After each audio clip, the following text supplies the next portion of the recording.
promouvoir la cohésion sociale durable en renforçant le dialogue intercommunautaire à travers le sport, les loisirs, la médiation, la prévention des conflits, la mobilisation sociale et communautaire tout en garantissant l'implication des femmes et des jeunes pour le retour des équilibres. C'est tout le sens de cette journée citoyenne initiée par l'ONG Play International en direction des jeunes venus des 4 villages du département de Goudomp. Play International, c'est une ONG française qui intervient dans de nombreux pays autour du monde et dont la particularité est de promouvoir le sport, non comme un outil de compétition, mais de penser qu'à travers le sport, on peut développer des compétences, des apprentissages et également travailler sur les notions de paix, de vivre ensemble, comme c'est le cas aujourd'hui. Alors nous sommes ici dans le cadre du projet Jeunes engagés pour le renforcement de la cohésion sociale. C'est un projet en Casamance, c'est un projet qui est porté par Humanité Inclusion en consortium avec Play International et la plateforme des femmes pour la paix. Nous sommes financés par le ministère des Affaires étrangères via l'ambassade de France au Sénégal. Alors, l'activité d'aujourd'hui, elle avait pour but de réunir donc les 3 Senghers et le village de Bissine. Pour nous, c'est une manière de renforcer la cohésion entre ces villages, de renforcer la cohésion à l'intérieur des villages. Ce qu'on souhaiterait, ce serait qu'au-delà de cette manifestation, les animateurs continuent à mettre en place des activités sportives régulières pour permettre aux enfants de continuer à s'épanouir et d'apprendre à vivre ensemble, tout simplement. Les chefs des villages de Senghers Baynouk et Bissine ont magnifié cette vision de l'ONG qui facilite le retour des populations déplacées à cause du conflit, tout en souhaitant que cette dynamique de l'organisation non gouvernementale fasse tache d'huile. Cet événement est un événement extraordinaire. C'est quelque chose de grandiose, c'est moi, parce que quand on dit cohésion sociale, on dit la paix.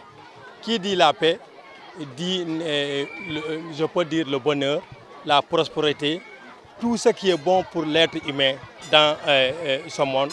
Rien ne peut se faire derrière la paix. Cette paix, Play International, nous a instauré aujourd'hui dans notre village, dans notre parage. Nous tendons les 2 mains à tout ONG qui pourra nous appuyer pour la réinsertion sociale, la cohésion sociale. Nous sommes là, la porte est ouverte pour tout le monde. C'est de très bonnes initiatives qu'ils sont en train de mener, surtout dans ces zones frontalières avec la Guinée. Donc, où il y a une particularité de beaucoup de villages déplacés. Donc, c'est des occasions pour essayer de réunir ces populations et faciliter l'intégration aussi des jeunes à travers le sport qui est fédérateur.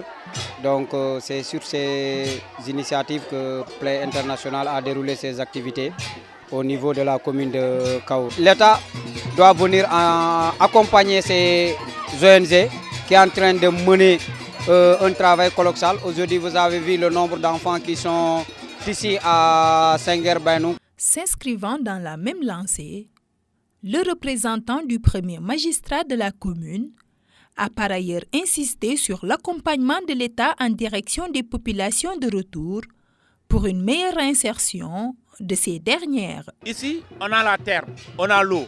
Par exemple, le village de Senghers-Diola, dans les années 80, il y a tellement de fonctionnaires. Les 3 Senghers là, il n'y a pas un ménage où il n'y a pas 2 fonctionnaires ou 3. Mais pendant la crise Casamance là, tout est détruit. Les villages sont retournés. Pour pouvoir lutter contre l'immigration, il faut que ces arrêts-là soient réhabilités le plus possible, rapide. Vous avez vu, il y a 3 mois de cela, nous avons perdu énormément de zones, même dans la commune de Kaour et dans la commune d'Adéane. Mais si aujourd'hui ces blocs-là sont réhabilités, les jeunes-là, ils vont rester ici, travailler ici. Et je lance aussi, on appelle ces villages-là, Senghers-Diola, Diaban, Bissine, Tranquille, Albonde et Niadu, ils ont besoin de l'électricité. Par exemple, un homme qui a Ziguinchor ou bien Gambie qui est né dans l'électricité, aujourd'hui il est venu au village, il n'a pas trouvé. Il n'a même pas le courage de rester au village. Et là aussi, vraiment, l'État doit nous aider ça. Des activités sportives ainsi que des loisirs ont constitué les temps forts de cette journée de citoyenneté au grand bonheur de tous les participants.